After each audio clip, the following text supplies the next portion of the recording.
exposición, por favor, les voy a pedir a todos que tomen atención. Son dos temas los que vamos a exponer el día de hoy. Lo he dividido en dos diferentes diapositivas para que no se confundan ustedes al momento de estudiar. Uno es trombosis venosa profunda y el otro es tromboembolismo pulmonar. Son dos cosas que parecen ser lo mismo, pero en realidad son totalmente diferentes, ¿ya?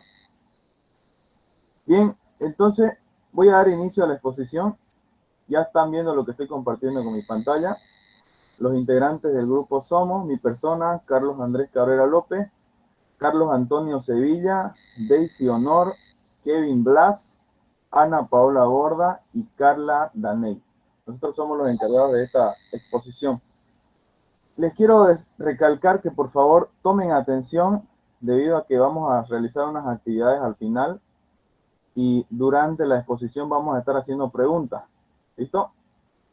Agradecemos también al doctor Aparicio porque nos dio la tolerancia virtual debido a este problema del transporte y de la lluvia. Bueno, entonces comenzamos. Comenzamos entonces con la introducción de la trombosis venosa profunda. A partir de ahora la vamos a llamar TBP. Es una condición médica grave que implica la formación de un coágulo sanguíneo en las venas profundas del cuerpo, generalmente en las piernas.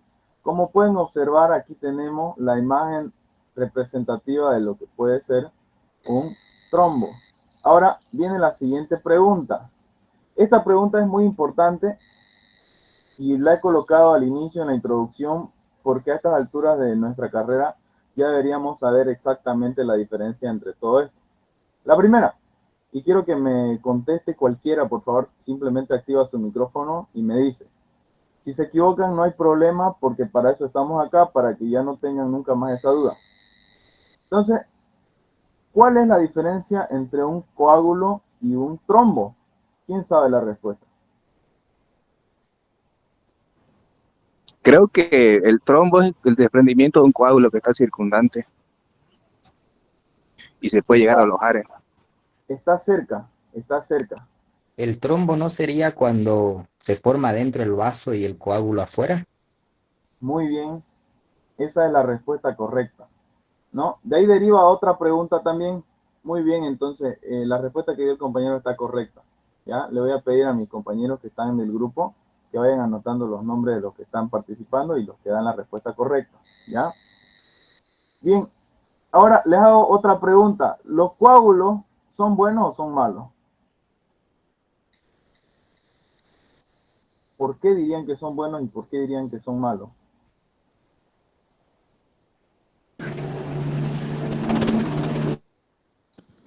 Se podría decir que son en parte buenos y malos porque en parte detienen el sangrado capaz de una herida, pero también son perjudiciales cuando se forman en un vaso sin alguna lesión aparente, creo. Está muy bien, está muy bien. Anoten por favor el nombre también de la compañera. Ya, entonces la respuesta es la que dijo el compañero al inicio, ¿no? Un coágulo se define cuando se forma afuera de los vasos sanguíneos y es trombo cuando está dentro de los vasos sanguíneos. ¿Listo? Esa es la diferencia. Ahora viene la siguiente pregunta. ¿Cuál es la diferencia entre un trombo y un émbolo? El trombo se queda pegado, en cambio el émbolo se caracteriza porque viaja, circula. Exactamente, esa es la respuesta. Esa es la respuesta. Y esa es una de las esa es una de las principales diferencias que tienen que tener ustedes en cuenta cuando entremos al siguiente tema. ¿Ya? Vamos a continuar. Vamos a hablar directamente de la fisiopatología del TBP. ¿Ya? Y aquí está grandote la triada de Virchow. Lo he colocado grande porque he visto que algunos docentes, muchos de ellos lo toman como pregunta de examen y es importante, ¿no? Dice que la TBP se produce debido a una combinación de factores que favorecen a la formación de coágulos en las venas profundas, y estos factores incluyen, y aquí está la tríada de Virchow. La formación de un trombo consta de 3 elementos, y de ahí sale la tríada de Virchow. Primer elemento, éstasis venoso. La sangre se va a acumular en las venas debido a la inmovilidad o a problemas de circulación. Ahora, tomen atención cuando digo problemas de inmovilidad. Es muy importante que sepan esta parte, problemas de inmovilidad. Y aquí en este esquema, observen cómo está este vaso sanguíneo. Por acá ven que hay muchos eritrocitos y glóbulos blancos que están acá y se están, como que hay un atascamiento, ¿no? Y por acá circulan menos. Entonces, es debido a la inmovilidad o a problemas de circulación. Esto es uno de las 3 de la tríada de Virchow. Siguiente, lesión endotelial. La lesión endotelial es el daño en la pared interna de las venas y puede desencadenar la formación de coágulos. Sabemos que el endotelio es la parte interna, ¿no?, que está en la luz de las venas, de los vasos, ¿no? Entonces, si eso se lesiona, lógicamente que va a tratar de, se va a colocar ahí un tapón de fibrina, ¿no?, por lo menos, y ahí es donde se va formando el trombo. Aquí tenemos un ejemplo con colesterol también. Y por último, de la tríada de Virchow, hipercoagulabilidad. La hipercoagulabilidad dice que son condiciones que aumentan la tendencia de la sangre a coagularse. Hay personas que tienen mayor factor de coagulación que otros, ¿ya? Usualmente esas personas pueden tener problemas cardíacos. No sé si han visto algunas personas que de repente aparece un moretón en su cuerpo y ella dice, no me he golpeado, dice, ¿no? Entonces, eso podría ser debido a un factor de hipercoagulabilidad, o seguramente no se dio cuenta y se golpeó, ¿no? Entonces, fíjense acá cómo se ven los glóbulos rojos, los eritrocitos, acumulándose. Ahora, veamos los factores de riesgo. Aquí he colocado un par de imágenes, son 3, que tienen que ver con los factores de riesgo hacia esta patología. Número 1, inmovilidad prolongada. Dice, en pacientes postoperatorios, viajeros de larga distancia o aquellos con parálisis. Observen aquí esta imagen, es un señor, un camionero, pongámosle que es un camionero. ¿Cuántas horas maneja un camionero para ir de país a país con su carga? Estamos hablando de más de 10 horas por día, ¿no es? Entonces, ese señor realiza un aplastamiento de los vasos sanguíneos por acá. Ellos tienen mayor tendencia porque están realizando justamente esto de acá. Entonces, es uno de los factores que predisponen a la actividad de Virchow. ¿Ya? Siguiente, cáncer. Dice que algunos tipos de cáncer aumentan el riesgo de TBP. Siguiente, historia previa de TBP o embolia pulmonar en pacientes con antecedentes de TBP o embolia pulmonar tienen mayor riesgo de recurrencia. Justamente el doctor se ponía de ejemplo, ¿no? Cuando le ocurrió ese problema en Samaipata, justamente él mencionó que había tenido antecedentes de una cirugía. Siguiente, obesidad. El sobrepeso aumenta la presión en las venas y el riesgo de la TBP, ¿no? Aquí coloqué también esta imagen de este señor obeso o señora.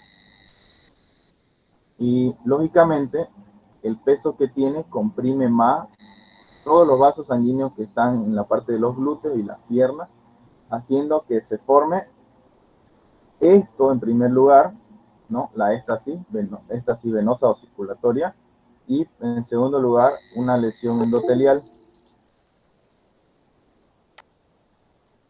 acá tenemos también el embarazo y posparto. El embarazo y el periodo de posparto aumentan el nivel de riesgo de TDP, ¿no? Porque hay un sangrado, etcétera, etcétera. Diagnóstico, esta parte se la voy a ceder a mi compañero que va a continuar con la exposición. Buenas noches. ¿Se escucha bien? Sí, ¿no? Sí, se escucha. Continuando con el tema de diagnóstico, el doctor la anterior vez nos comentaba que lo más común de sufrir una TBP es el dolor en las pantorrillas, o sea, en los gemelos. Y para llegar a un diagnóstico implica mucho la anamnesis, la evaluación clínica y de hacer los laboratorios de estudios por imagen. Aquí, como vemos la imagen, más o menos como sufrió el doctor ese incidente en Samaipata, tenía un dolor fuerte en la pantorrilla, o sea, en los gemelos. En algunos libros lo dicen que ese dolor es el caballo de Charlie, es un beisbolista que lo describió como si fuera un caballo cojeando. Siguiente.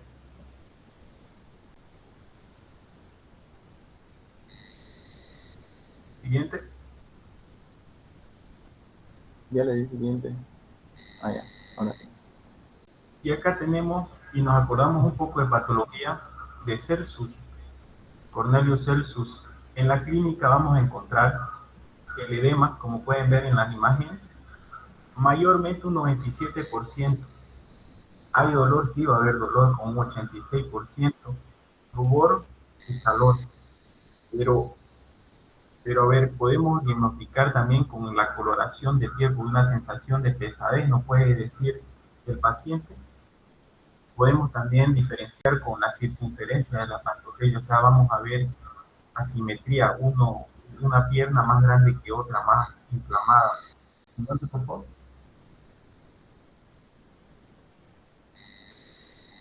En los signos clínicos de TDP, los libros muestran que son signos, pero no son signos muy concisos, por decirlo así, pero nos ayudan para un diagnóstico y un futuro abordaje, y el futuro abordaje de TBP.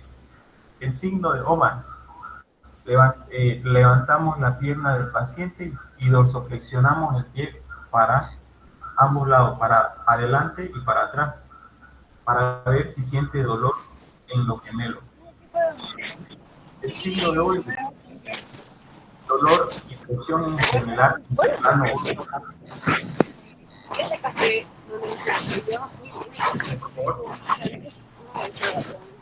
De ahí tenemos el signo de Pratt, como podemos ver. Compañera Dina, ¿podría apagar su micrófono, por favor? Gracias. Gracias. 3 venas dilatadas a 45 centímetros. Común encontrar esto. Y el signo de Blowenberg es, como todo el mundo ya tenemos, todos nosotros tenemos nuestro tensiómetro, metemos en la parte gemelar y succionamos entre 60 a 150 milímetros. Tu micrófono, por favor. Se salió. Ya. De entre 60 a 150 milímetros de mercurio para ver y él no va a referir, el paciente no va a referir dolor. Al abordarlo, siguiente, tenemos que ir pensando ya en todo lo que hemos visto, en todo lo que hemos analizado, y aquí hay unos criterios, los criterios de TBP de Wells. No se van a confundir con la próxima diapositiva, que son los criterios de Wells, pero de tromboembolismo pulmonar. Aquí le damos una puntuación.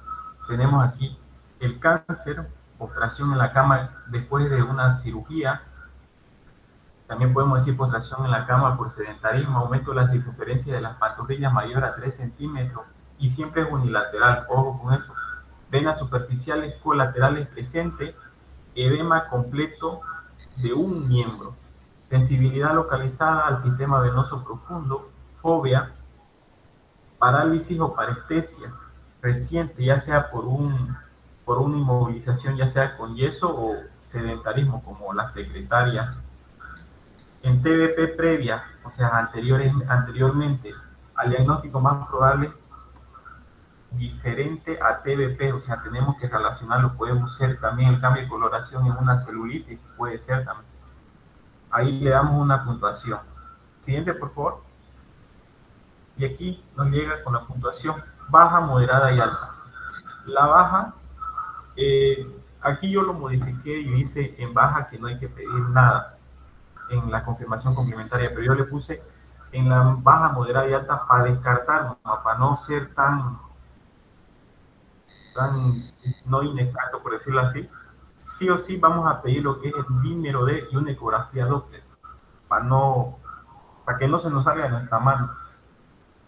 Ahí ve más o menos cómo se hace una ecografía Doppler. Ya no se olviden, dímero D y ecografía Doppler, si sospechamos. Siguiente, por favor. ¿Y qué es el dímero D? Más o menos nos podemos imaginar que esta vena es como si fuera una pared, como estamos en Santa Cruz y hay harta humedad, como si se estuviera descascarando esta pared.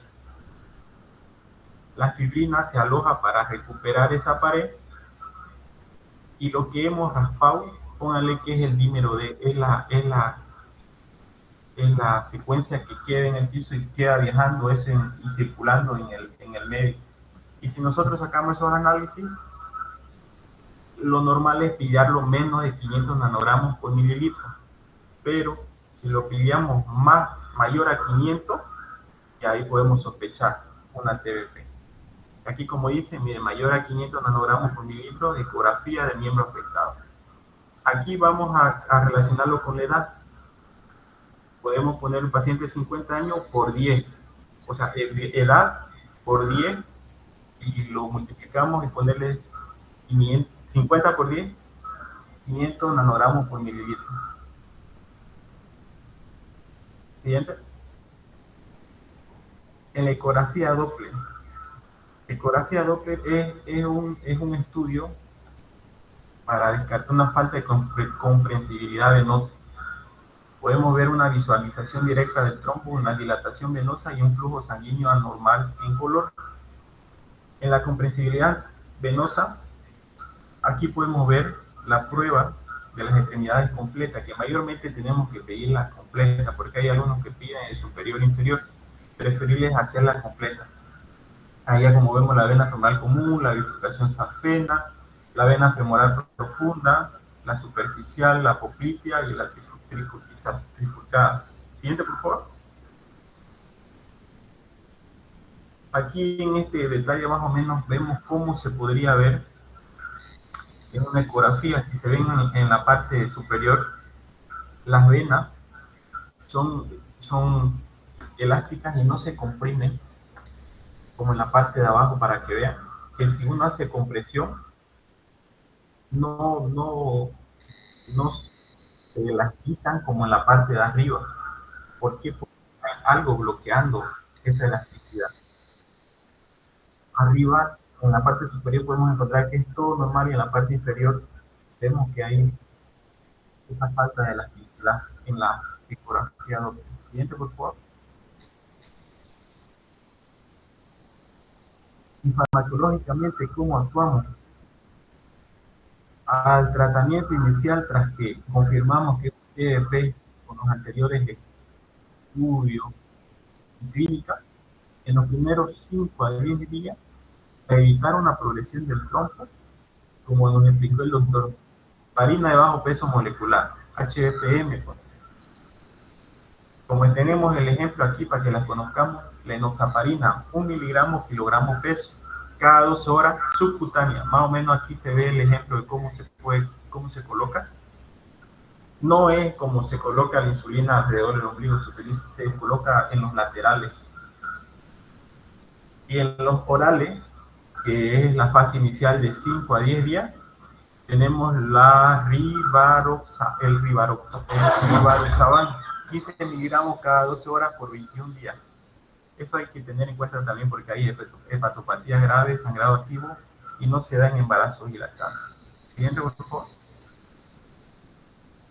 En fase de mantenimiento, o sea, luego de lo que hemos avanzado de 5 a 10 días, entramos al mantenimiento para prevenir las recurrencias o unos futuros tromboembolinos. como ya les había dicho, el rivaroxaban, 20 miligramos cada 24 horas. Pero después de los primeros 20 días, se extiende por 6 meses más, pero le bajamos la dosis a 10 miligramos por día. Ahí a la dieta está, rivaroxaban. El apixaban, 10 miligramos cada 12 horas por 7 días, luego 5 miligramos cada 12 horas. Lo extendemos y le aumentamos los 6 meses y le bajamos la dosis a 2.5 miligramos cada 12 horas. En la warfarina lo mismo, 2 a 10 miligramos día, pero al ocupar warfarina tenemos que tener muy en cuenta de que hay que ajustar las dosis, aquí como dice INR, a las normas internacionales. Y eso sí o sí tiene que ser evaluado con el médico cada cierto tiempo. Siguiente, por favor. Ese es el caso clínico. Le toca... Acá le toca, esta parte va a dirigirla a la compañera Daisy, si no me equivoco, ¿no? Sí, ¿cómo están? Buenas tardes, compañeros. Vamos a pasar para revisar un caso clínico de una paciente. El caso clínico es de la paciente Miriam Roldán Salas, de 58 años, mujer. Edad 58 años, sexo femenino, ocupación secretaria. Como ven, es uno de las características, ya que es un trabajo sedentario en el cual están sentados. La ocupación, el motivo de consulta de ella ha sido dolor e hinchazón en pierna izquierda ya hace 3 días. El dolor es progresivo y el aumento de volumen en pierna izquierda, que viene del tobillo hacia el muslo, tiene una sensación de pesadez y tensión. El dolor empeora al estar de pie y al caminar mejora. En reposo y elevación del miembro inferior. Niega haber tenido fiebre ni dolor torácico. Los antecedentes personales quirúrgicos. Ella tuvo una histerectomía abdominal hace 10 años. Médicos, tiene hipertensión arterial controlada con losartán de 50 miligramos día. No fuma, no usa anticonceptivo. Y la inmovilización prolongada, tuvo sí reposo postoperatorio. También la historia de la trombosis o embolia no ha tenido. Al examen físico se toman los signos vitales con una presión arterial de 125-80 miligramos, frecuencia cardíaca 88 latidos por minuto, frecuencia respiratoria 18 respiraciones por minuto, temperatura 36. En la extremidad afectada presenta edema desde el tobillo hasta el muslo, tiene la piel tensa, eritematosa y caliente, el dolor a la palpación profunda del trayecto femoral hipoplíteo. Los signos, como ustedes pueden ver y como ya explicó el compañero, tiene signo Hodgman positivo y los pulsos periféricos presentes. En los estudios complementarios que se le pidió, como ya lo habían mencionado, se le pide el dímero D, que está en un valor de 1850, cuando sabemos que el valor normal es menor a 500. Un hemograma y tiempo de coagulación. También se le pidió como imagen una ecografía Doppler con presencia de trombo oclusivo en vena femoral superficial hipoplitea y ausencia de flujo compresible. Así que se llega a un diagnóstico a través de los laboratorios y el examen también que se le realizó como una trombosis venosa profunda de miembro inferior izquierdo, probablemente secundaria a la cirugía reciente de inmovilización. También pasamos al tratamiento. Como ustedes ya saben, se le da un anticoagulante. En este caso se le dio enoxaparina de 1 miligramo kilogramo cada 12 horas. Y también se usa una dosis de mantenimiento, la Paxivan, que son 10 miligramos cada 12 horas por 7 días. Luego esto se va a reducir a 5 miligramos cada 12 horas.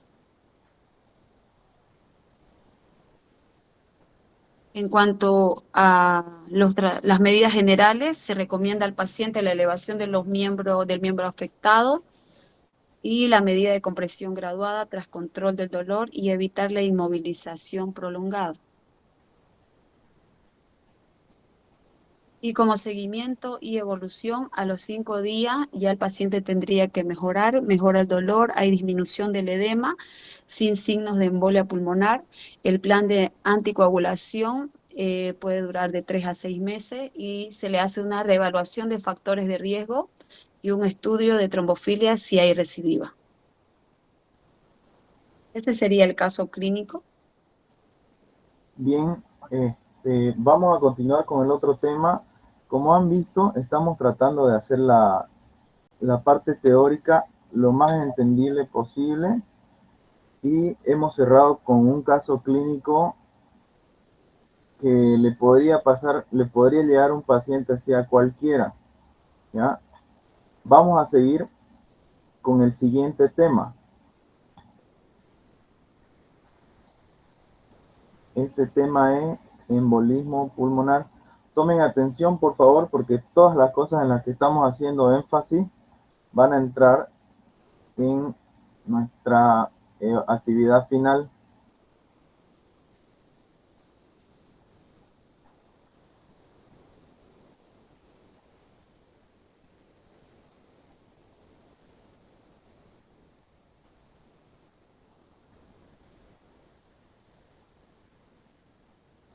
Ok, puede empezar entonces el compañero al que le toca.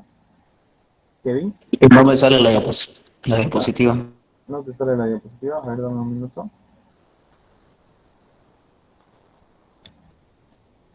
No la he compartido.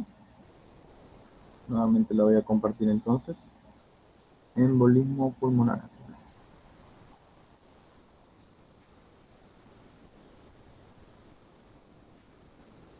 ¿Ya les aparece?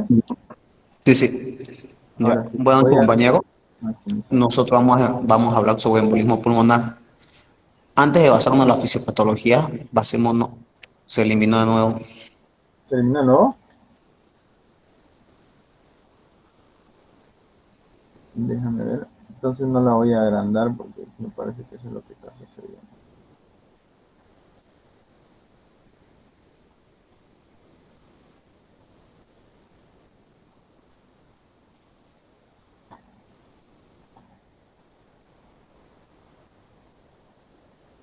¿Ahora sí?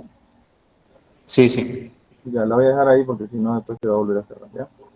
Ya. Como le iba diciendo, empecemos qué es un embolismo pulmonar. Como ya habían dicho, es la obstrucción súbita de una o varias arterias pulmonares, que esta la que causa es un émbolo, que puede ser por un coágulo sanguíneo. ¿Y qué ocurre? Cuando un coágulo sanguíneo se va formando en las venas profundas de las piernas regularmente, donde se va desplazando hacia los pulmones, lo que va a generar un bloqueo en el flujo sanguíneo. ¿Y esto qué nos va a producir? Nos va a producir alteraciones en la oxigenación, la hemodinámica pulmonar, y esto nos va a causar una insuficiencia respiratoria, una hipotensión y en caso muy grave va a llegar a la muerte. La siguiente. Ahora basémonos en la epidemiología. Vamos a basarnos en tres cosas importantes.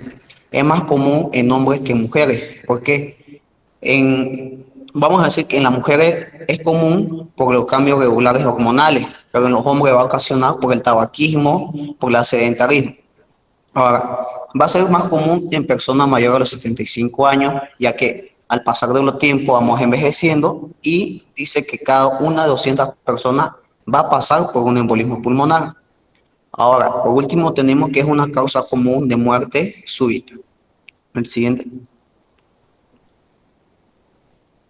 Ya, basémonos en la etiopatogenia. ¿Qué es la fisiopatología? La fisiopatología se basa en la triada de Virchow. Como anteriormente mi compañero había dicho, tiene que pasar por una lesión endotelial, una hipercoagulabilidad y una estasis sanguínea, lo cual, ya sea que nos produzca una de ellas o las tres en conjunto, nos va a dar una trombosis. Ahora, la lesión endotelial se va a dar cuando se daña una pared interna de los vasos, que al dañarse un vaso va a activar la plaqueta y la coagulación va a formar la trombosis. Ahora, la hipercoagulabilidad se va a dar cuando la sangre se coagula más de lo normal. ¿Qué hace? Esto hace que la sangre forme trombos con mucha más facilidad que pueden desprenderse y llegar hasta el pulmón causando un embolismo pulmonar. En la estasis sanguínea, esto ocurre cuando la sangre se va estancando y no va a circular regularmente, va a circular más lento de lo normal. Y esto, al no moverse bien la sangre, de nuevo se va acumulando y va facilitando para que se formen mucho más coágulos, el cual va a facilitar viajar al pulmón y pueda causar un embolismo pulmonar. Ahora basémonos en los factores que predisponen a un embolismo pulmonar. Como ya hemos dicho, la teoría de Virchow se basa en lesiones endotelial, hipercoagulabilidad y estasis sanguínea. Déjalo nomás como estaba hace rato, todo lo acerqué. Ya, basémonos en cuáles son, en fuertes, moderados y débiles. Vamos a hacer en un curso mayor a 10 va a ser fuerte, moderado va a ser de 2 a 9 y débiles menor a 2. Ahora, en fuerte, en la lesión endotelial vamos a encontrar lo que son fractura de extremidad inferior, trauma mayor. ¿Qué quiere decir? Que esto van a tener mayor porcentaje, 10 veces más probable a tener un embolismo pulmonar. Para la hipercoagulabilidad, en fuerte vamos a tener hospitalización por falla cardíaca o fibrilación auricular en los últimos 3 meses, un infarto agudo de miocardio en los últimos 3 meses, un tromboembolismo venoso previo. Ahora, en estasis sanguínea tenemos lo que es reemplazo de rodilla o cadera o una lesión en la médula espinal. En moderado, vamos a tener en la lesión endotelial los catéteres intravenosos. En hipercoagulabilidad tenemos que es la más larga del cuadrito, que son cáncer, infecciones, trombofilia, trombosis de vena venosa profunda, enfermedad inflamatoria intestinal, enfermedades autoinmunes como el síndrome antifosfolípido, transfusión de glóbulo rojo empaquetado, agentes estimulantes de la reprotoyesis, terapia de reemplazo hormonal, fertilización in vitro, terapia anticonceptiva oral y periodo de postparto. A en estasis sanguínea tenemos accidente cerebrovascular con parálisis, cirugía artrostópica de rodilla y en débiles tenemos la lesión endotelial que son diabetes mellitus, hipertensión arterial, obesidad y edad avanzada. Ahora, poco probable tenemos en hipercoagulabilidad, va a ser el embarazo. Y en estasis sanguínea tenemos las venas varicosas, inmovilidad, descanso en coma por más de 3 días y cirugía laparoscópica.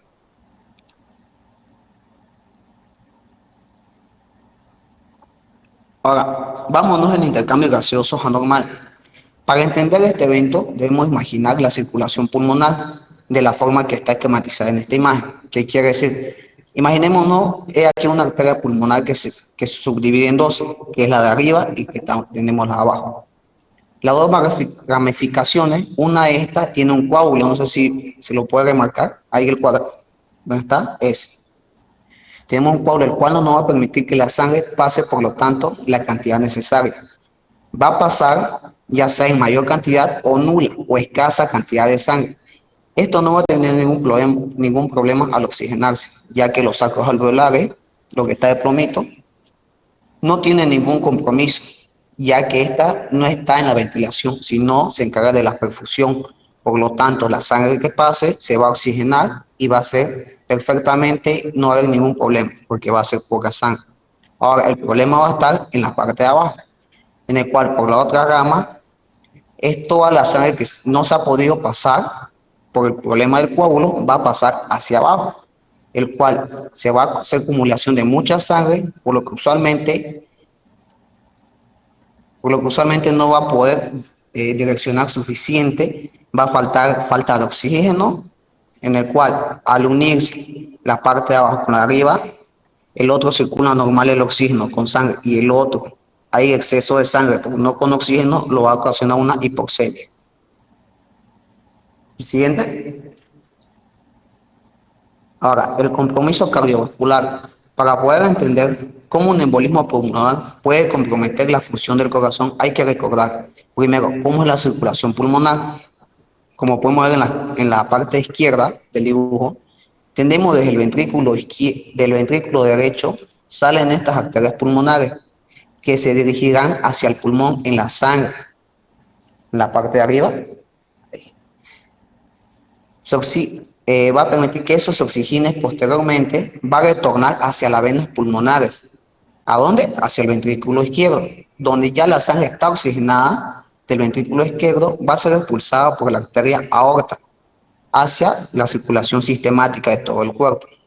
Ahora, como ya me he dicho, en el ventrículo derecho va a haber un émbolo que va a ocasionar un taponamiento en el cual no va a permitir que la sangre se libere de forma normal y se va a dar acumulación. Y cuando hay una acumulación y no hay va a liberar la presión que va a ocurrir la postcarga, como está en la imagen lado derecho. Ahora, cuando comenzamos la postcarga, el ventrículo derecho, ¿qué es? El ventrículo, al no tener mucha más fuerza, va a sacar mayor cantidad de sangre de la que pueda. Ahora, esto nos indica que van a necesitar a mayor energía, por ende van a necesitar mayor oxígeno. Ahora, el problema es que este ventrículo no tiene las características estructurales para poder ejercer esa fuerza, como habíamos dicho. Al no poder ejercer esa fuerza, una contractibilidad se va a ver comprometida. Y esto, al comprometerse, el volumen de inyección también. Y esto lo va a ocasionar un gasto cardíaco en el ventrículo derecho que posteriormente se va a ir decayendo. ¿Esto qué nos indica? Nos indica que va a haber una hipotensión, lo cual nos va a provocar un shock obstructivo. Y si tengo un shock obstructivo, una hipotensión, la consecuente va a ser una hiperfusión de los tejidos periféricos y órganos vitales. Y esto nos va a llevar se va a comprometer llevándolo a una muerte súbita.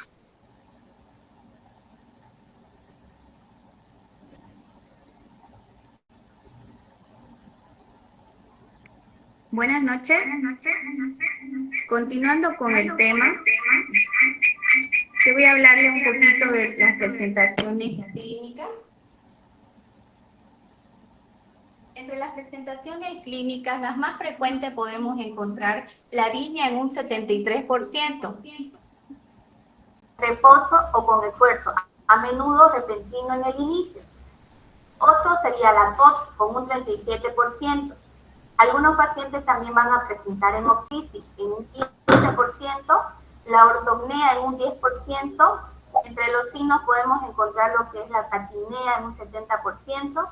Podemos encontrar también lo que es inflamación de las piernas debido a una trombosis venosa profunda en un 44%. También vamos a encontrar hipoxia, que es una baja saturación de oxígeno, en un 30%. Para poder hacer... Siguiente diapositiva, por favor. Para poder hacer un diagnóstico para el embolismo pulmonar, tendríamos que basarnos en sospecha clínica, confirmación por estudios de laboratorio y pruebas de imagen, ya que los signos y síntomas son inespecíficos, ya que pueden presentarse también en otras enfermedades. Por eso es que necesitamos la sospecha clínica, la confirmación a través de los estudios, más las pruebas de imagen. Siguiente, por favor.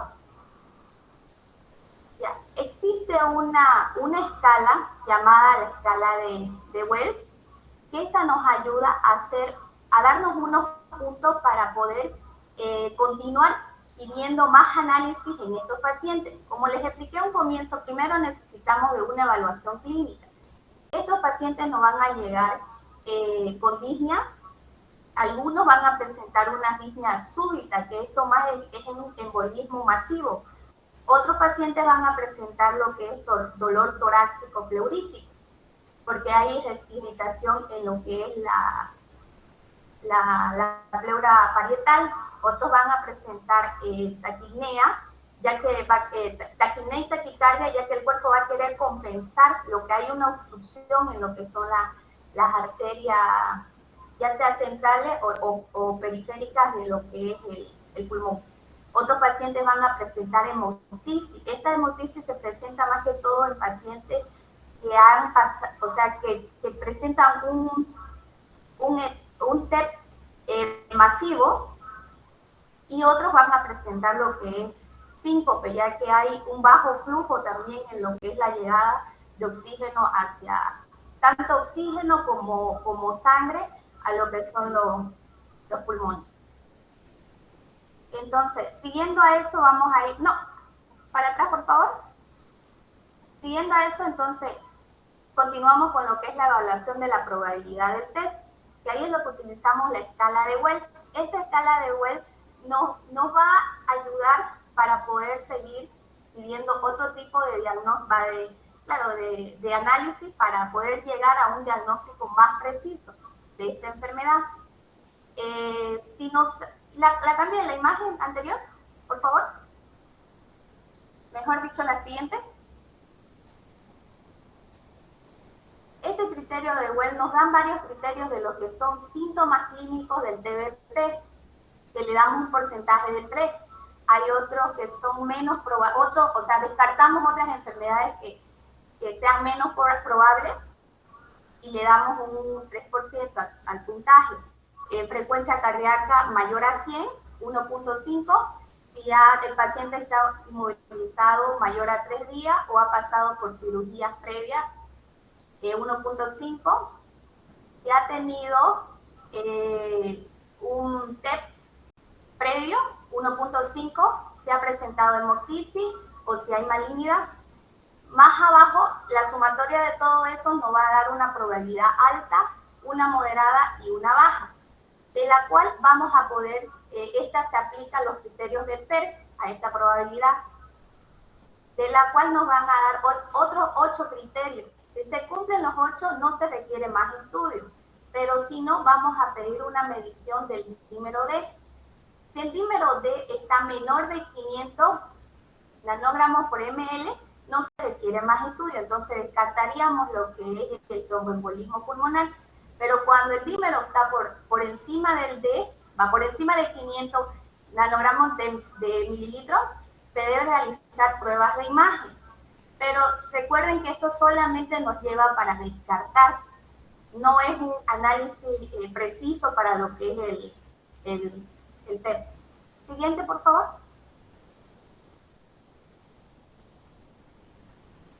Entre los diagnósticos podemos encontrar pacientes que son estables e inestables. En los pacientes estables, ya les expliqué en las anteriores imágenes, no vamos a avanzar en lo que era la clínica y vamos a pedir el dímero. Si el paciente salió negativo, entonces se descarta y si no, seguimos pidiendo más pruebas. En estos pacientes que ya son inestables, podemos hacer un soporte vital inmediato, que es aplicar oxígeno, ya sea mascarilla, dependiendo la saturación, administrar líquidos intravenosos, el uso de vasopresores en caso de que exista un shock persistente. También podemos buscar hacer un ecocardiograma urgente para lo que es identificar signos donde hay una sobrecarga aguda del ventrículo derecho y incluir diagnósticos alternativos como ser un taponamiento cardíaco, un infarto agudo del miocardio o una disección aórtica. Si hay signos de disfunción aguda, vamos a pedir un angiotec de tórax. Y si no hay, pedimos esta prueba para confirmar o descartar. Y si no hay, vamos a buscar otras alternativas.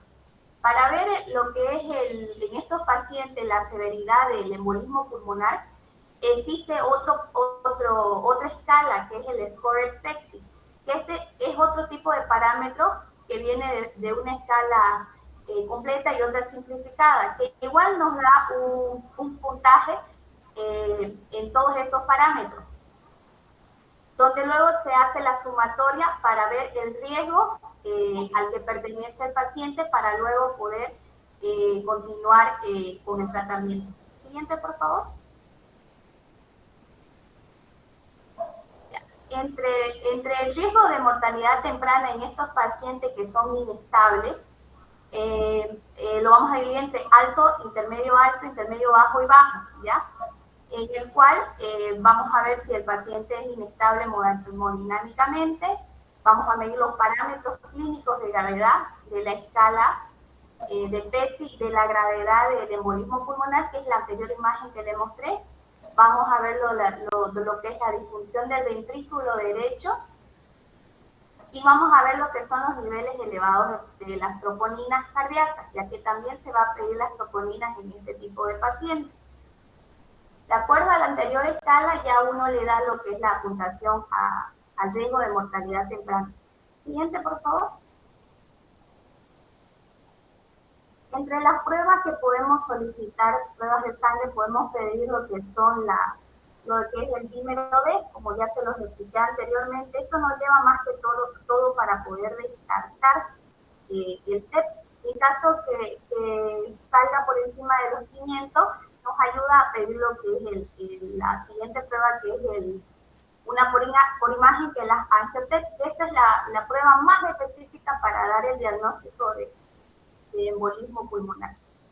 Y también podríamos pedir lo que son los marcadores de troponina, ya que estas son proteínas que nos ayudan a detectar lo que es el daño del músculo cardíaco, especialmente cuando hay situaciones de infarto o sobrecarga del corazón, como hay en este caso en el ventrículo derecho.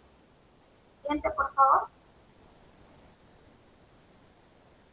Entre las pruebas de imagen, la de elección es la angiografía pulmonar por PET. Esta ya se la pide después de haber pedido una prueba de número D, que salió mayor a 500 nanogramos por ml. Siguiente, por favor. En caso de que los pacientes tengan insuficiencia renal o alergia al contraste, podemos pedir otro tipo de prueba, que es la gamografía de perfusión pulmonar. Esta nos va a medir tanto lo que es la ventilación como la perfusión, cómo está llegando a ventilarse todo lo que es el área del pulmón, y también la sangre que llega, la perfusión que llega a todo lo que es el pulmón. Siguiente, por favor.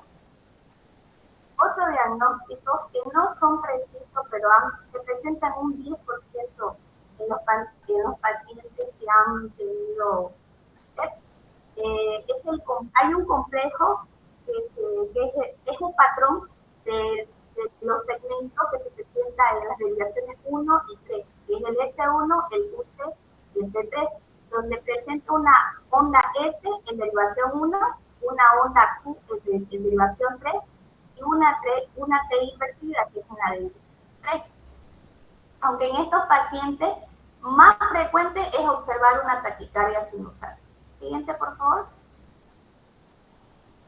Estos son otro tipo de diagnósticos que igual son inespecíficos, pero que algunos pacientes también han presentado, como lo que es la joroba de Hampton, que es una condensación parenquimatosa del triángulo de la base pleural. En la forma de la parte pleural se forma como una joroba que se ve en la primera imagen. Otro signo es el signo de Westermann. Esto se presenta una opacidad del parénquima pulmonar y un agrandamiento iliar causado por la obstrucción arterial.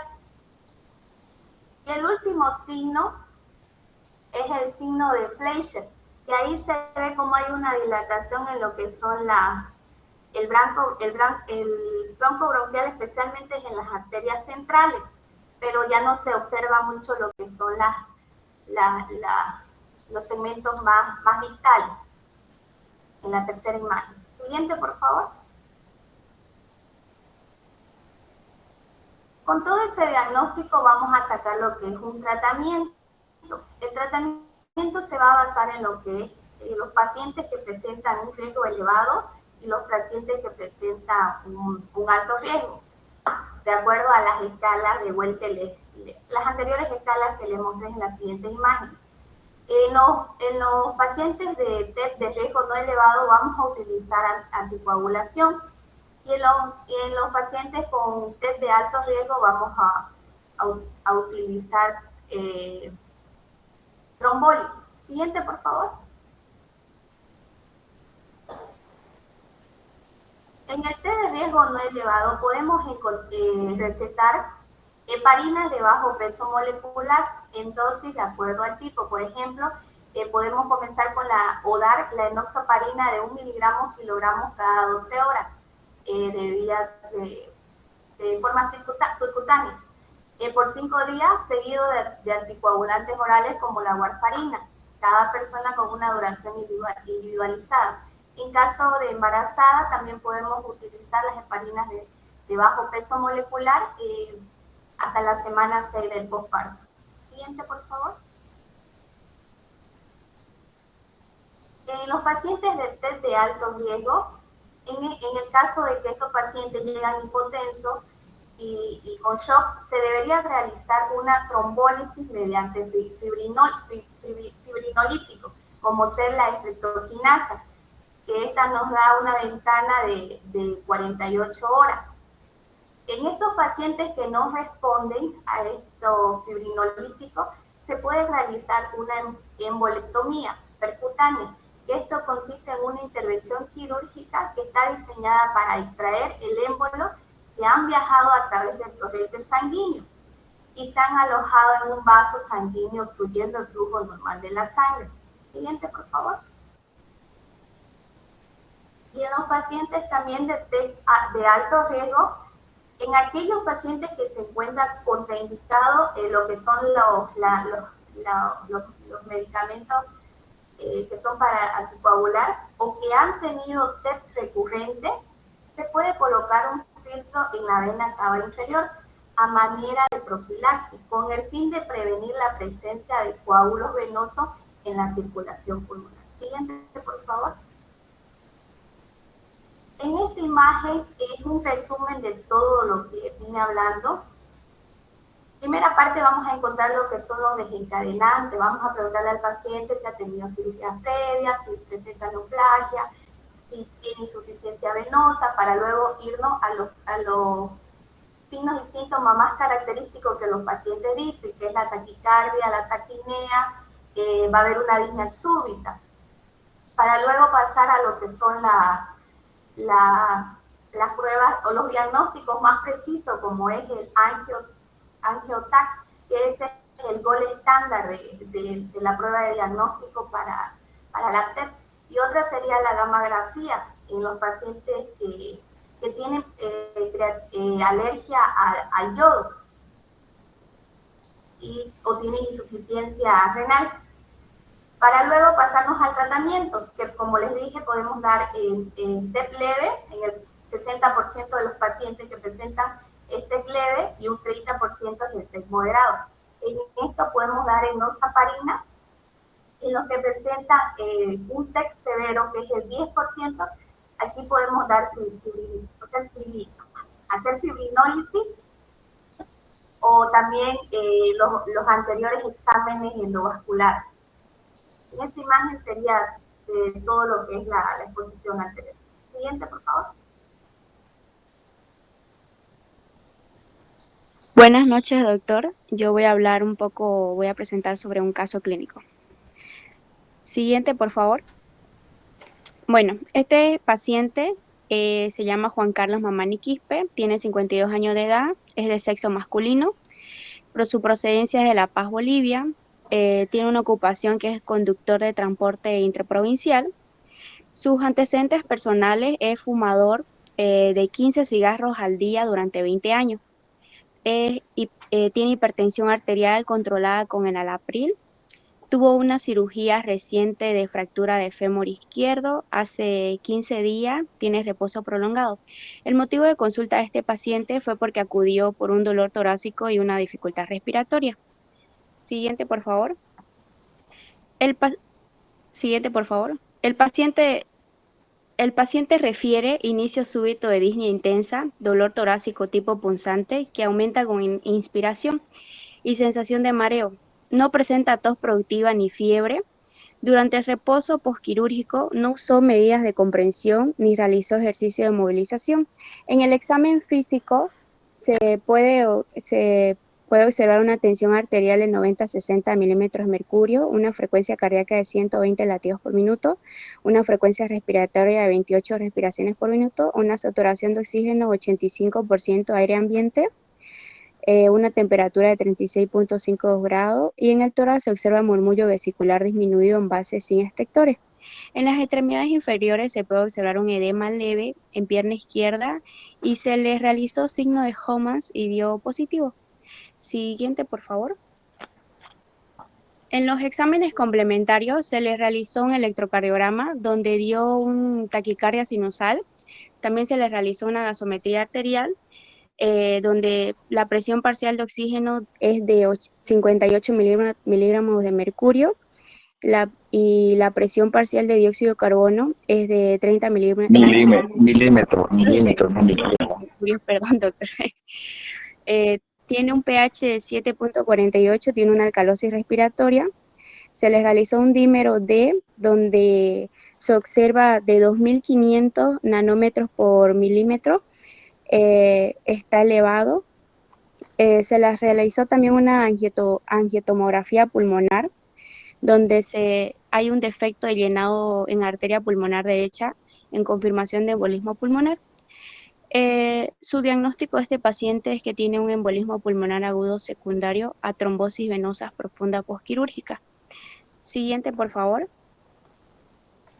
En el tratamiento que se le realizó a este paciente, se le dio oxígeno suplementario de 3 a 4 litros por minuto para mantener saturación a mayor 92%. Se le hizo una monitorización hemodinámica continua y de ahí se le dio reposo absoluto. En el tratamiento anticoagulante que se le dio, se inició heparina no fraccionada por vía intravenosa con una dosis inicial de 80 unidades por cada kilo de peso, seguido de infusión continua. Alternativamente, si hay en los hospitales, se le puede dar enoxaparina de 1 miligramo por kilogramo cada 12 horas. Y posterior a esto se le dio una anticoagulación oral con warfarina o rivaroxaban por al menos 3 a 6 meses. En la trombólisis, si hay inestabilidad hemodinámica, en caso de embolismo pulmonar masivo con shock, se le da una alteplasa de 100 miligramos intravenosas por 2 horas.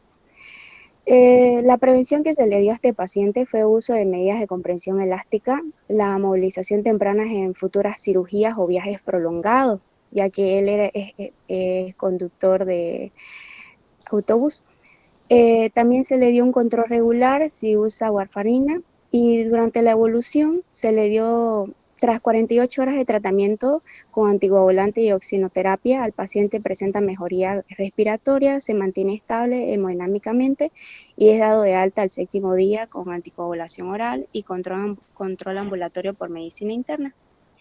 Bueno, la conclusión de este caso es que este caso ilustra una embolia pulmonar secundaria a inmovilización postquirúrgica. Es una causa frecuente en pacientes bolivianos con fracturas o cirugías traumatológicas sin medidas antitrombóticas preventivas.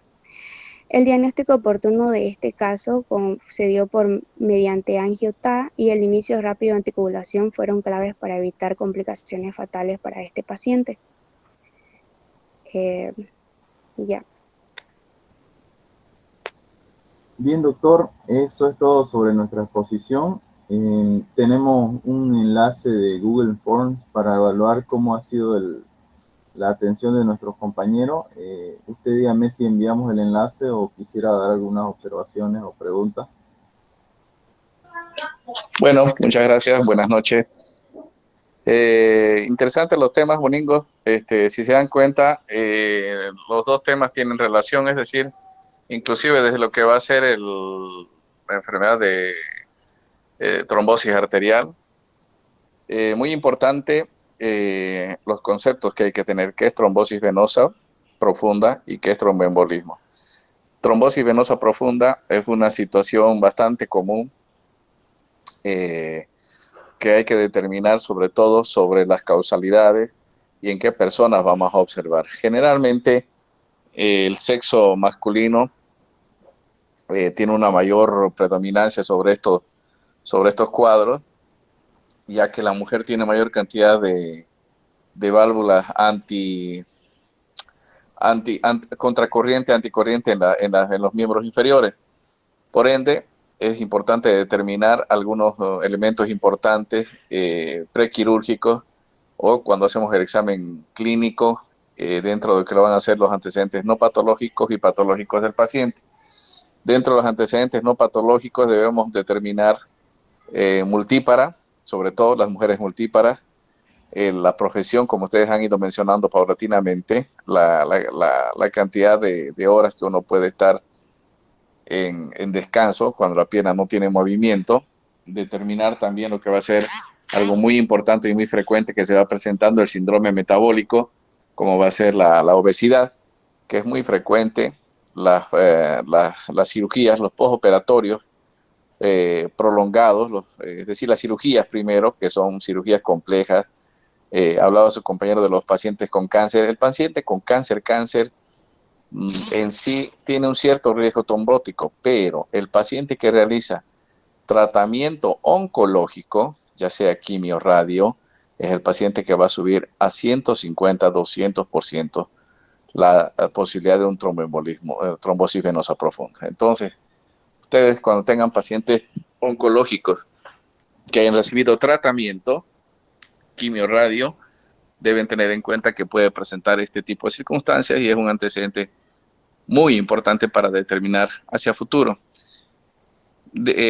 Siempre es importante en el examen físico examinar los miembros inferiores del paciente, tratando de ver si hay insuficiencia venosa superficial o profunda, si existen edemas, si existen cambios de coloración, si existe algún elemento importante que les vaya a llamar a ustedes la atención. Por eso que es tan importante que nosotros cuando hagamos consulta externa y veamos varices o insuficiencia venosa superficial de nuestros pacientes, indiquemos algún tratamiento profiláctico, ácido acetilsalicílico, puede ser que el más común que se va a utilizar, que es el más frecuente. De acuerdo a la fisiopatología que ustedes han visto, es muy importante lo que han hablado la triada de Virchow, sobre todo los estados de hipercoagulabilidad que va a existir, que son elementos muy importantes que nosotros vamos a determinar como riesgo trombótico. Y si ustedes ven, la triada de Virchow está presente tanto en la trombosis venosa profunda como también en el tromboembolismo pulmonar. ¿Está bien? Cuando nosotros veamos que hay un paciente con varices, cuando determinemos que las varices se hayan convertido en una trombosis venosa profunda, veamos toda la clínica que los pacientes tienen, que sus compañeros han mencionado, nosotros tenemos que observar y debemos ser cautelosos y pensar de que esa trombosis va a determinar una implicancia o una complicación. La más común, el infarto pulmonar o el tromboembolismo pulmonar, ¿está bien? Todo paciente que desarrolle trombosis venosa profunda puede desarrollar tromboembolismo pulmonar, que es la causa más común, o infarto pulmonar que vaya a provocar. Primero es el huevo, después la gallina aquí, ¿está bien? Es un elemento importante, por eso que la clínica es fundamental, por eso que el tratamiento es importantísimo, por eso que realizar el tratamiento es fundamental y sobre todo la sospecha diagnóstica que va a existir. Cuando veamos ese tipo de cuadros, la trombosis venosa generalmente es unilateral, determina ciertos elementos importantes, cambios de coloración en la piel, cambios de coloración en el miembro, la sensación de dolor que va a tener el paciente, que es muy importante, que debo determinar, y sobre todo en realizar la pesquisa o determinar lo que va a ser clínicamente la posibilidad de que sea un diagnóstico de una trombosis venosa profunda. Cuando nosotros tengamos un paciente con antecedentes cardiogénicos, con antecedentes respiratorios, antecedentes tabáquicos, pacientes con multípara, tratamiento neoplásico, etcétera, y desarrollen dolor torácico, mi primer diagnóstico va a ser infarto agudo de miocardio. Tengo que hacer las pruebas respectivas. Mi segundo diagnóstico va a ser infarto pulmonar o trombosis pulmonar. ¿Está bien? Entonces, siempre tengo que determinar, la misma clínica se va a presentar, la misma fisiopatología, Virchow, va a determinar de que el paciente va a presentar dolor intenso, un dolor tipo disneizante, en la zona, puede ser en la zona precordial, puede en la zona laterales, pero el dolor es opresivo a nivel torácico. Primero tengo que descartar un infarto agudo de miocardio. Si no es de miocardio, seguramente es un infarto pulmonar, teniendo en cuenta los antecedentes que hemos hablado, que hemos dicho que son muy importantes, y determinar con las pruebas. Ahora, las pruebas que vamos a solicitar en ambos casos son pruebas,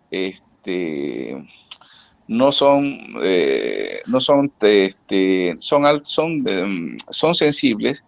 Sin embargo, hay que determinar lo que va a ser una especificidad. La sensibilidad la va a dar el dímero D en ambos casos, que es muy importante. ¿Está bien? Es muy importante el dímero D. El dímero D y el fibrinógeno son dos elementos que ustedes tienen que tener en cuenta y solicitar cuando tengan la presunción diagnóstica de cualquiera de los dos cuadros, el dímero D y el fibrinógeno. Si el dímero D inicialmente está bajo, no puedo dar la oportunidad de descartar que sea un cuadro agudo. Sin embargo, puedo volver a solicitar a las 2 o 4 horas, seguramente pueden existir cambios.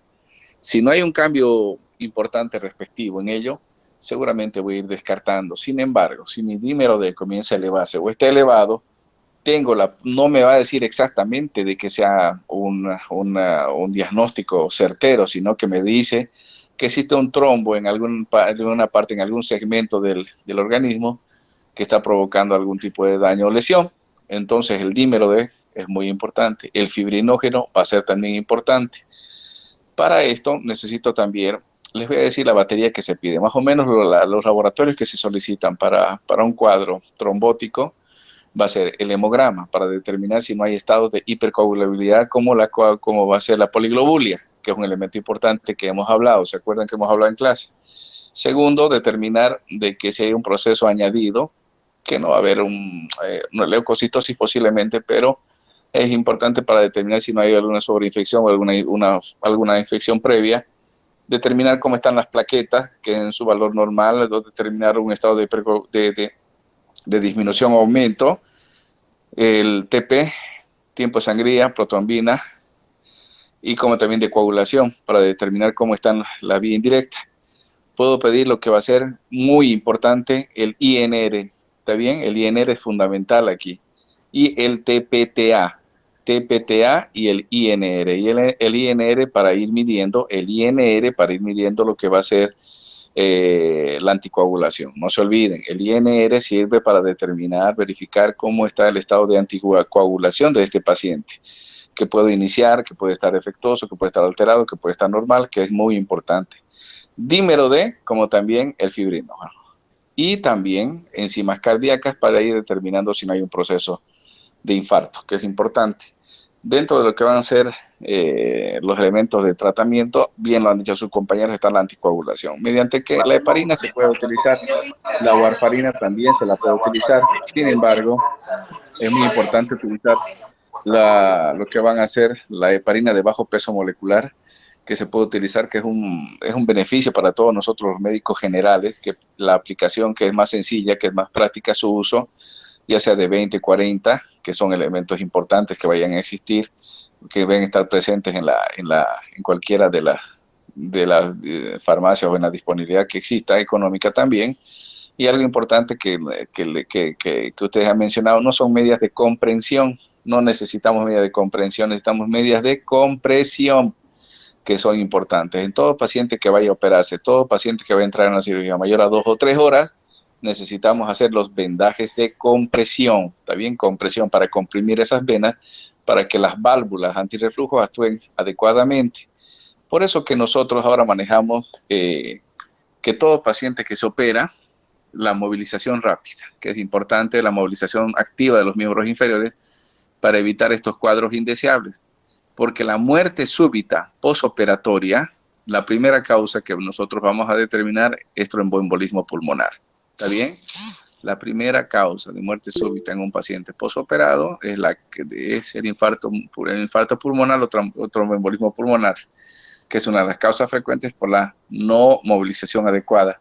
Por eso es que es tan importante el tratamiento, el seguimiento posoperatorio que nosotros vamos a tener en todos estos pacientes. Ahora, cuando yo tenga algún tipo de paciente con alguna sospecha de trombosis venosa profunda, lo que voy a pedir, lo que más común y rápido que voy a pedir es un ecodoppler de miembros inferiores, que es lo más común y rápido que puedo solicitar para determinar si existe algún otro elemento importante, determinar si existe flujo o no a distancia de la sangre o en su defecto de retorno para determinar si es arterial o venoso. Seguramente la ecografía Doppler nos va a dar porque la ecografía Doppler es altamente sensible y altamente específica para esto. Ahora, diferente en tromboembolismo pulmonar, voy a solicitar métodos de imagen seguramente. Puede ser las tomografías, que es importante determinar en la tomografía, ya puede ser con o sin contraste, determinar si existe algún tipo de elemento importante que vaya a estar presente y que determine una confirmación de la posibilidad del cuadro que yo estoy viendo. Ahora existen signos radiológicos que la verdad son bastante difíciles de aplicar a la vista de nosotros. Particularmente yo muy pocas veces he visto un signo específico, sin embargo es muy importante que puedan solicitar las cosas más básicas tratando de encontrar y hacer el seguimiento clínico. Ante todo, estos dos cuadros son de alta sospecha clínica, es decir, en relación a los antecedentes que cuando ustedes vayan haciendo el examen, las preguntas vayan encontrando en el paciente. Si se dan cuenta, el tratamiento del tromboembolismo pulmonar coincide y conlleva a lo que va a ser el descarte de un infarto agudo de miocardio. Entonces, muy importante ir determinando que no sea la primera causa, seguramente va a ser la segunda, tratando de encontrar algún tipo de elemento que me vaya a sugerir o determinar. Los tratamientos, el tratamiento inicial es muy importante realizarlo ante la sospecha en el lugar que estemos, sea a nivel primario, que ustedes van a estar en cualquier otro lugar para poder determinar el tratamiento y como su compañera lo dijo, creo que de chofer la sobrevida del paciente y determinar de que existen modos y métodos y maneras de prevenir cuadros a futuro. Es decir, cuando nosotros tengamos es preferible encontrar una trombosis venosa profunda, tratarla, determinar y limitarla a que provoque algún otro tipo de circunstancias mucho más negativas. ¿Está bien? No se olviden, las presiones no se mide en miligramos, se mide en milímetros de mercurio, por favor, que son elementos importantes, que son muy interesantes. La exposición del tema ha estado bastante interesante. Dejo abierto el panel para algunas consultas que quieran hacer o para que puedan enviar el enlace. Ok. Doctor, ¿puedo hacer una pregunta? Doctor, una pregunta. Adelante. Primero las damas. Vamos. Mande. Buenas tardes, doctor. Las complicaciones de la trombosis venosa profunda, ¿puede volver a repetirlo, por favor? Claro, la complicación de la trombosis venosa profunda es el infarto pulmonar o el tromboembolismo pulmonar. ¿Está bien? Del TBP se produce el TEP. TBP al TEP. Esa es la situación. Doctor, quería hacer la siguiente pregunta. La referente a la trombosis de venas superficiales, si estas evolucionan hacia las venas profundas o quedan nomás ahí en las venas superficiales, y qué tratamiento es, cuál es el comportamiento de esto. Bien, las trombosis superficiales son bastante diferenciadas, distintas a las que van a ser las trombosis venosas profundas. Las trombosis venosas superficiales van a determinar ciertos cambios segmentarios en el segmento que se vaya a obstruir y determinar. Sin embargo, la clínica va a ser muy similar. Obviamente que el lumen de las venas superficiales es diferente a las profundas, pero el riesgo es inminente de que pueda provocar algún tipo de circunstancia o elemento a consecuencia. El tratamiento es similar, medidas de compresión, puede ser antiagregantes plaquetarios, como también anticoagulación, determinando algún tipo de estado de fibrinólisis que se vayan a determinar. Si bien son situaciones segmentarias, lo que yo debo evitar es el mal mayor. Cuando ustedes encuentren superficial, superficial va a ser pues algo muy diferente, distinto, va a ser alguna situación localizada, segmentaria, que se puede ulcerar y necrosar. Sin embargo, puede provocar algún tipo que puede movilizarse un pequeño émbolo y va a provocar algún tipo de circulación compleja. Entonces, evolucionan de diferente manera que las profundas. Sin embargo, les recomiendo que hagan un tratamiento sistemático en general de todo lo que ustedes están viendo. ¿Por qué? Porque la superficial no tiene el mismo volumen, la cantidad del trayecto, el volumen, el tamaño de lo que va a ser el émbolo que puede provocar alguna circunstancia. Sin embargo, un pequeño coágulo puede viajar un émbolo puede viajar y puede complicar alguna circunstancia. Entonces, en algún segmento, no solamente en el pulmón, puede pasar la red menor y se puede provocar la mayor, puede provocar algún tipo de émbolos a otro nivel. Entonces, son situaciones bastante complejas que mejor hacer un tratamiento preventivo. Y si son superficiales, generalmente con el tratamiento medias comprensivas, va a ser diferente, que es un tratamiento interesante. Por eso es que es tan importante que cuando nosotros hagamos el análisis clínico, las evaluaciones clínicas, ustedes vayan verificando si existen o no formaciones varicosas, redes vasculares superficiales que de alguna manera ustedes van a encontrar en algunas personas, y que eso es muy importante. Por eso que todos los médicos, por ejemplo, cuando nosotros vamos a, sobre todo los médicos quirúrgicos, etcétera, no utilizamos medias comunes, sino utilizamos medias de compresión, porque generalmente tenemos mucho tiempo de pie y la mayoría de los médicos utilizan este tipo de tratamiento, también como también las personas que van a hacer largos viajes, algunas cosas importantes que ustedes tienen que determinar. Por eso es que es tan importante este temita. Si ustedes se dan cuenta, hay muchos de nuestros paisanos, compatriotas, que viajan a otros lugares y a lugares distantes y se sientan todo el viaje, nunca se levantan para nada. Cuando se levantan sienten lipotimia, posiblemente dolor intenso, dolor en miembros inferiores, y eso ya es un signo importante. Por eso que es tan importante dentro de los antecedentes hacer la consulta clínicas de lo que estaba haciendo. Entonces, las trombosis venosas superficiales tienen un interés que puede ser el mismo tratamiento, pero que es preferible realizar un tratamiento casi similar a lo que vamos a ir viendo. Gracias, doctor. Por nada. ¿Alguna otra? Doctora, buenas noches. Sí. Una consultita, estaba tomando apuntes de lo que te decía y decía en lo último que se medía en milímetros de mercurio, pero no alcancé a notarlo lo anteriormente que dijo. ¿Qué se Claro. medía en milímetros de mercurio? Disculpe. Sus compañeras hoy día nos han enseñado dos cosas muy bonitas, de que la presión se mide en miligramos, y en miligramos se mide en milímetros de mercurio, y las medidas de comprensión no son medidas de comprensión, son medidas de compresión. ¿Está bien? Ya, doctor. Gracias. Gracias, doctor. Bien, compañero, gracias, doctor, gracias por sus aclaraciones, por su respuesta y por su consejo. Ya estoy listo con el link del enlace. Les quiero dar las indicaciones para el enlace. Ya somos solamente 73 personas, perdón, 73, 74, 79 personas sin contarlo al doctor.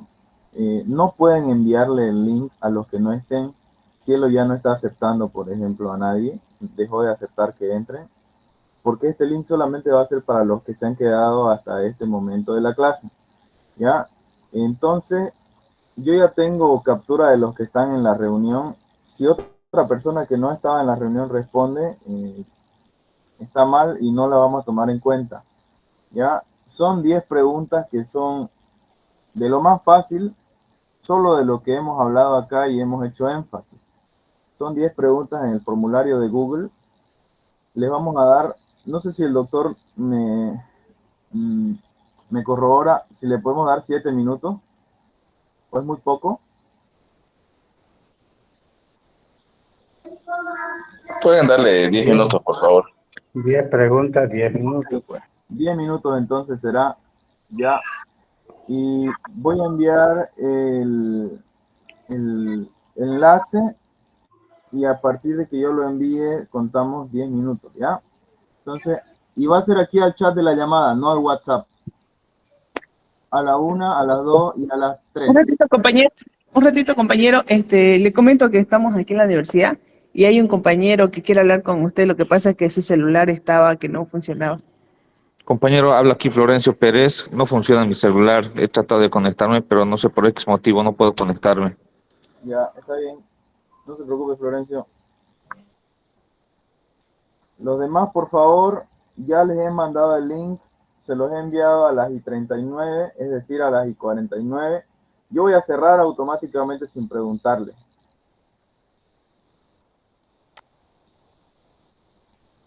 No al link. ¿Puedes pasarlo de una manera que podamos entrar, por favor? A ver. Voy a reenviarlo acá.